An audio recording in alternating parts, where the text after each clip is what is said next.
जय जगन्नाथ नमस्कार happy living astro को आपको स्वागत।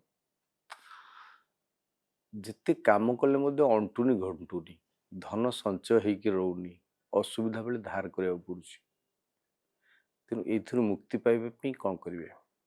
आम जो मंदिर जाऊ प्रथम कौन करूँ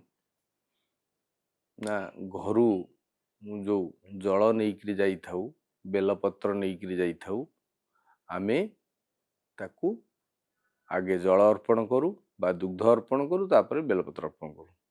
नहीं आज्ञा यदि धन संचय कर रखापी चाहूँगी तेरे ये उपाय करंतु। शुक्ल पक्ष सोमवार ठार उपाय करेंगे। आपण कौन करती घर जाकि बाटेरे किणती से जो पूजा दुकान में मिलूँ बेलपत्र किणती दुग्ध किणती नहीं आपण कौन करेंगे जिते पूजा बाहर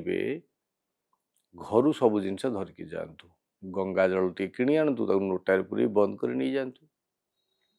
बेलपत्र संग्रह करके आणतु ताकू नहीं घर नहीं जी एवं नना कहे आग बेलपत्र अर्पण करदे आपण नाम गोत्र तापर मिनिमम 9 27 54 108 बेलपत्र अर्पण करदे तापर से जो घर नहीं जल को अर्पण करेंगे किसी राशि पकईकि से गोटे बेलपत्र आप आणिक आपणकर जो ठाकुर अच्छा से बेलपत्र को रखिए एवं परदिन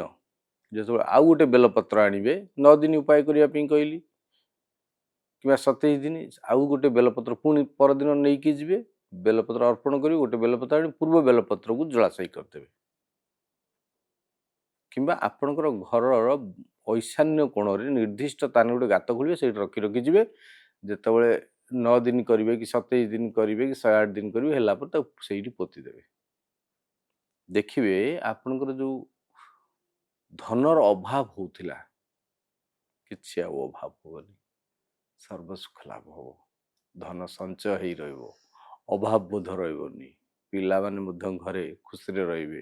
रोगमुक्त होकर रे करंतु ये महा उपाय शिव पुराण कथा करंतु ये महा उपाय को रुहतु खुशी। जय जगन्नाथ।